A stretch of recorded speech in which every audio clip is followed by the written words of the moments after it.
Il est 17h34 ici à Conakry. Merci de nous rejoindre dans la seconde partie de cette émission Talk Politique. Nous sommes ensemble jusqu'aux portes de 18h pour vous aider, mesdames et messieurs, à mieux comprendre les grands sujets qui alimentent l'actualité politique de la journée dans toutes leurs dimensions et leur diversité. Vous nous suivez un peu partout ici en modulation de fréquence sur la 95.3. Vous nous regardez également un peu partout à travers le monde via nos plateformes digitales Facebook et notre chaîne donc YouTube. À venir dans un instant.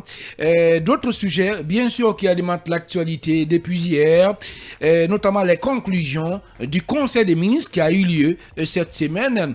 En tout cas, le colonel Mamadi Doumbouya a invité le Premier ministre à œuvrer pour la création d'un cadre de dialogue inclusif qui va tenir compte de toutes les sensibilités politiques et sociales de ce pays. On poursuit donc cette émission, et cette fois-ci avec Dr Makale Camara, qui a décidé, Makale Traoré bien sûr, qui a décidé d'aller à la rencontre des formations politiques dans le but de faciliter donc le démarrage effectif du cadre de dialogue inclusif interguinéen. Les facilitatrices ont rencontré ce vendredi les leaders politiques issus de la coalition politique pour la rupture CPR au siège du bloc libéral de Dr Faya Milimono.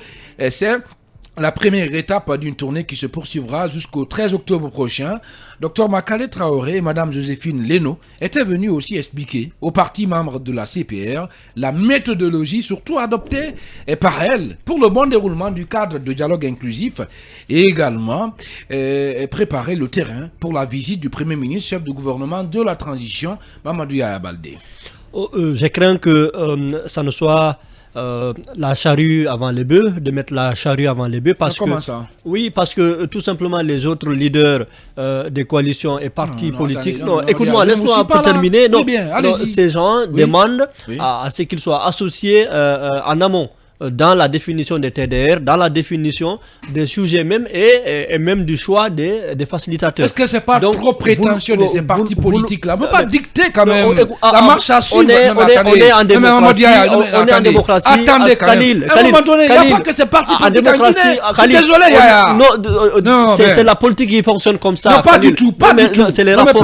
On est dans le champ politique. On en fait de trop, Mamadou Yaya. On est dans le champ politique. Oui. Alors, ce sont les rapports de force qui en droit gouvernent.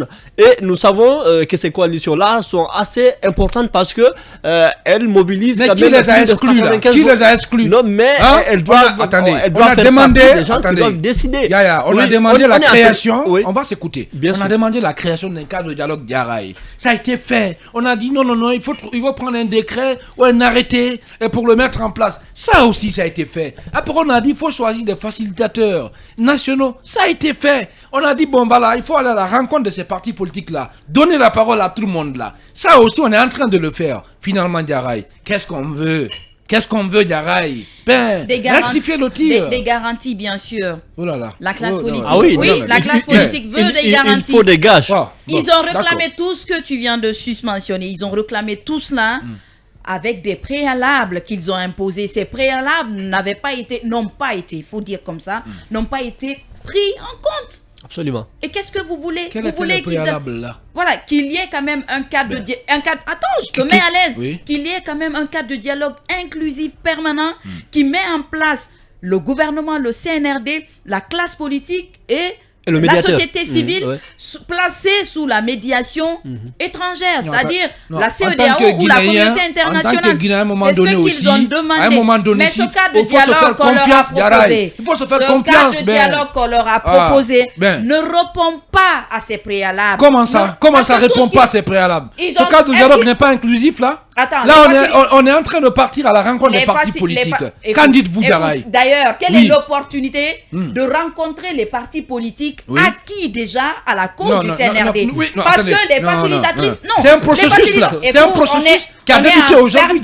On est dans un perpétuel recommencement. On est dans un perpétuel recommencement. Je ne vois pas l'opportunité de commencer tout d'abord par des partis politiques acquis à la cause du CNRD.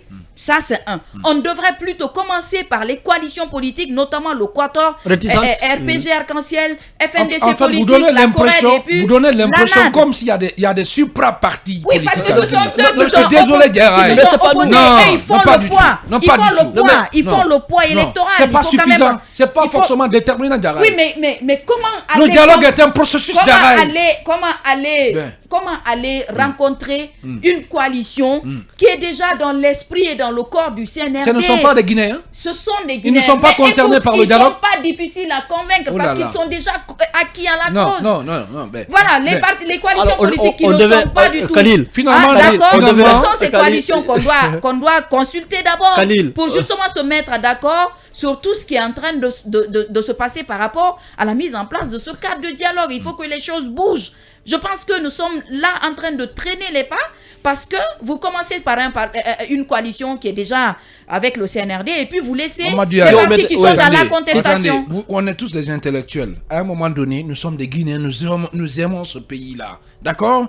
Est-ce que poser trop de conditions, ce n'est pas tuer toutes les chances qui doivent permettre en tout cas au pays, aux acteurs de ce pays-là de discuter et favoriser une transition réussie qui va déboucher sur l'organisation d'élections libres, transparentes et inclusives, Mamadou Yaya. Pour une fois, dites la vérité, Yaya. C'est quoi la vérité? Attendez, il n'y a pas de supra-parti politique, Mamadou Yaya. Ce n'est pas poser trop de conditions lorsqu'on exige des préalables, lorsqu'on exige d'être associé en amont pendant cette période transitoire. Alors, je rappelle que si toute cette énergie qu'on est en train de déployer pour aller, comme l'a dit Yara, rencontrer des partis déjà acquis, donc si on avait consacré cette énergie-là à écouter ceux qui ne sont pas d'accord, je pense qu'on aurait quand même gagné en temps et puis trouver la voie la plus idéale pour aller autour de la table. Ce qu'il demande, c'est très simple, qu'il soit associé en amont. Lorsqu'il s'agit de choisir des facilitateurs, mais il n'y a que deux camps majeurs. Donc il y a le CNRD d'un côté et son gouvernement, et de l'autre côté les partis qui ne sont pas d'accord. C'est les deux camps. Donc ce sont les deux camps qui doivent décider pendant cette période de transition. Donc, mais qu'on écoute aussi ça veut dire le dialogue doit se tenir dans l'exclusion. C'est ce que vous voulez nous dire. Non, on n'exclut pas. Ceux qui sont d'accord déjà, donc on considère qu'ils sont soit avec le CNRD ou son gouvernement. Est-ce que par exemple le Bloc libéral vous a dit qu'il est totalement d'accord sur la conduite de la transition?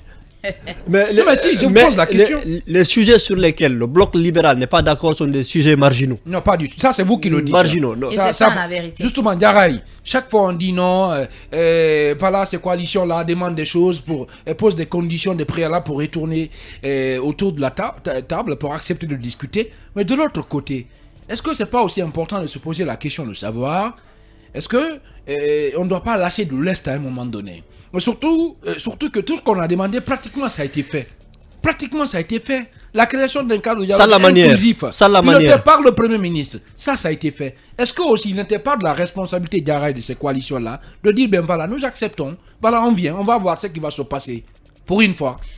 À t'entendre, Khalil, ce soir, j'ai l'impression que tout ce qui s'est passé autour de ce cadre de dialogue, tu n'as rien cerné en fait. Non, si. Non. À t'entendre ce soir, j'ai cette impression. Non, j'ai tout cerné, mais sauf que le problème, il faut lâcher du lest, de tous les côtés. Ou bien du CNRD et de ses coalitions. Non, il faut lâcher du lest. Je pense qu'à un certain moment donné, vous savez, la classe politique, au sein des forces vives de la nation, avait décidé à un moment donné d'aller dans la rue. Et puis, ils se sont résignés parce que ils ont voulu donner la chance à ce cadre de dialogue de prospérer. Mais ça n'a pas eu lieu. En faisant quoi? En s'asseyant? En croisant les bras? Il y avait une date de manifestation qui avait été donnée. Justement. Mais grâce à l'implication des uns et des autres, médiation, les partis politiques ont renoncé à tout cela. Accepter d'aller au dialogue ne se limite pas seulement. Oui, mais on doit faire des compromis de part et d'autre. Justement, quel compromis a été fait au niveau de ces coalitions d'Araï? Non, dites-nous clairement. Qu'est-ce que ces coalitions? Les coalitions politiques là avaient fait un compromis a été donné par ces coalitions d'Araï. Ils ont décidé de surseoir à tout mouvement. Oh là là. À tout mouvement social dans ce pays, ils ont décidé, parce qu'il y a une date qui avait été proposée pour ça, mais quand ils ont été consultés, ils ont décidé de mettre en avant l'intérêt de la nation. Je pense que l'autre côté, pendant ce temps, le CNRD était en train de parler de nécessité. Ce n'est pas suffisant. Ce n'est pas tout suffisant. De nécessité, alors que les autres ont fléchi sur leur position. Et vous étiez là en train de parler de nécessité. Oui. Parce que pour eux, le pouvoir, ça appartient à eux, ça appartient au CNRD. Non, le porte-parole du gouvernement. Non, pas du tout. Non, le porte-parole du gouvernement parlait de nécessité ici. Ici, dans ce studio-là, il était assis là-bas. Il était assis là-bas, mais je n'invente rien. Soyons quand même lucides et reconnaissants à un moment donné. Je n'invente rien. On va s'écouter. Si c'était le cas, est-ce qu'on aurait créé un cadre de dialogue inclusif? Mais écoutez, si on fait un semblant de créer un cadre de dialogue inclusif. Mais quel semblant, Diarra? Oui, mais c'est ce qui se passe. Parce qu'on tend la main et après on la retire. Allez, Maman Dia, maintenant analysons le profil. Bien sûr, des personnes qui ont été choisies, le profil des facilitateurs nationaux, si je peux les appeler comme ça, qui ont été choisis pour conduire ce dialogue-là à terme. Qu'en dites-vous? Je pense que là-dessus, on n'a pas trop à dire par rapport à leur moralité. Pas trop à dire. Oui, non, même ces leaders l'ont dit, donc ils n'ont aucun problème, des problèmes personnels vis-à-vis de ces personnes qui ont été désignées. Donc, ils pensent qu'ils ont véritablement la moralité, l'intégrité, mais aussi les compétences pour mener à bien ce travail-là. Mais le problème ne se situe pas à ce niveau. Alors, le problème, c'est au niveau de la démarche, la manière par laquelle ces personnes ont été désignées. Donc ça n'a pas été fait de manière concertée, ça a été fait de manière unilatérale. Il faut qu'on explique ce mot, l'unilatéralisme. Donc c'est d'un seul côté où on décide, on s'enferme entre les quatre murs, on décide de tout ce qui se passait pour un pays. Donc c'est là le problème, c'est ce qui est dénoncé de l'autre côté. Pour créer un cadre de dialogue inclusif, c'est obligatoire aussi, en choisissant les facilitateurs nationaux de ce dialogue-là, forcément d'avoir l'avis des parties prenantes à ce dialogue. Si c'est une condition, non, je ne vous suis pas. Non, si c'est une condition pour que ce dialogue-là soit inclusif, si c'est une condition pour que ce dialogue-là soit inclusif, véritablement, moi je pense qu'on pouvait accéder à une telle demande. Justement, à quelle demande du CNRD, de la junte au pouvoir, du gouvernement, ces coalitions-là ont accédé, Diarra? C'est ça aussi. En allant à un dialogue, il faut à un moment donné accepter de lâcher de l'Est, Diarra. Je sais que vous aimez le dialogue, vous aimez le compromis, Diarra. Tout à fait. À un moment donné, il doit y avoir des compromis de part et d'autre. Justement, il y a eu quel compromis? Au-delà du fait de sursoir à ces manifestations-là, concrètement là, qu'est-ce que ces coalitions ont fait pour favoriser la création d'un dialogue? D'ailleurs, aux premières heures, oui, c'est ce que je te dis, je te réponds là. Oui. Aux premières heures du CNRD, on a vu que ce sont ces partis politiques qui ont accouru derrière le CNRD pour proposer des mémorandums. Dans ces mémorandums, il y avait... Mais bien sûr, il y a eu des concertations nationales au palais. Il y a eu des concertations au palais sur l'initiative du CNRD. Attention, c'est à cette occasion que des mémorandums ont été présentés. Tout à fait, j'ai couvert ça. Mais ces mémorandums ont été rangés dans les tiroirs. Pas du tout. Et jusqu'à présent... Il y a eu aussi des assises nationales, Diarra. Je vous informe, ces mémorandums-là dorment encore dans les tiroirs. Ils les ont rangés. Comment est-ce qu'ils peuvent comprendre? Comment ça? Oui, comment est-ce qu'ils peuvent comprendre? Ça, ils les ont rangés? Mais ils les ont rangés, c'est ça. Parce que là, non, oui, il y a eu des propositions qui ont été faites. Est-ce que la junte est obligée de mettre en œuvre toutes ces propositions-là? Il y avait une centaine de partis. Bon sang, ouvrez les yeux, Diarra. On peut ne pas prendre toutes les recommandations en compte. On peut ne pas prendre toutes les recommandations en compte. Mais force est de reconnaître que quand on vous propose quelque chose, il faut quand même le lire pour savoir quelles sont les recommandations à prendre ou pas. Voilà, dans un instant, on va donner la parole à notre invité, quelque part qui nous attend dans le monde, mais bien avant. Quelles sont les chances de réussite, Mamadou Baldé de Makale? Bon, assez minime. Moi, je pense que ces chances sont assez limitées, dans la mesure où, comme je l'ai dit tout à l'heure, ils ont faussé la démarche, la manière. On me fait signe qu'on fait tout pour rentrer en contact avec donc notre invité Tidiane Souma. Malheureusement, son numéro ne passe pas. On ne sait pas c'est dû à quoi. Et voilà, on n'arrive pas donc à l'avoir dans cette émission. Ce n'est que partie remise. Ce n'est que partie remise. On va continuer de tenter, puisqu'on a quelques minutes qui nous séparent de la fin de cette émission. Voilà, on tente donc le numéro de notre invité, mais ça ne passe pas. En attendant, les chances de réussite de Mamadou plutôt de Makale. Bon, moi je vais pas quand même En tout cas, vous savez, les facilitateurs, normalement, selon ce qu'a dit le gouvernement, c'était des gens, c'est des gens quand même qui ont une probité morale irréprochable. Et là, moi, je ne puisse pas comprendre que c'est devant ces facilitatrices. Des facilitatrices. Oui, mais bien sûr, c'est des facilitatrices. Seulement des femmes. Que ce soit quand même, bon, je ne sais pas, mais c'est pas du tout rassurant.